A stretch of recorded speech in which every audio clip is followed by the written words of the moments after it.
So, paano marere-attract ang isang babaeng naging cold o yung babaeng na turn off sa'yo? Panoorin mo to kung meron kang experience sa isang babae na sa simula okay naman, pero biglang naging cold o feeling mo bigla siyang na-turn off sa'yo. Then, ito lang yung natatanging paraan para mare-attract mo siya. Nung ginawa ko to, sobrang daming nagparamdam sa akin, pati multo.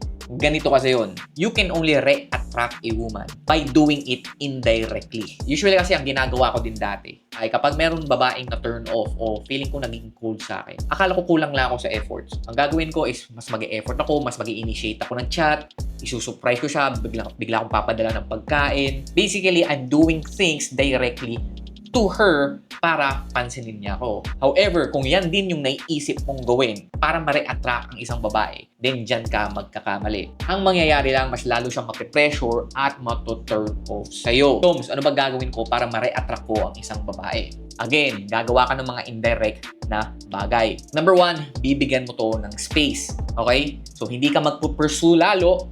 Ang gagawin mo is mag-step back ka. Ngayon, pag nag-step back ka, is makakagawa ka ng space. So, makakagawa ka ng space by not initiating, by not pursuing, by creating silence.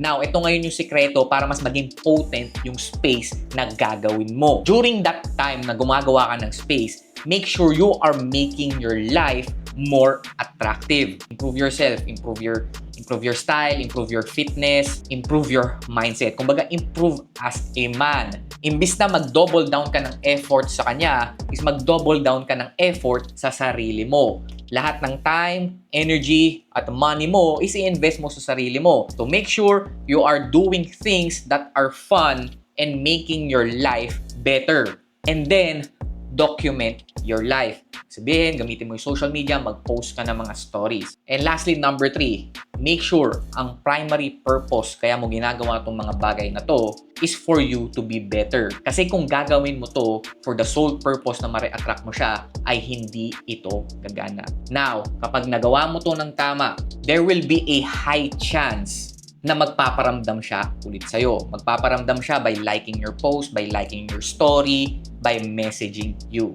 Kung di mo man siya ma-attract, for sure, merong mga ibang opportunities o ibang babae ang ma-attract mo.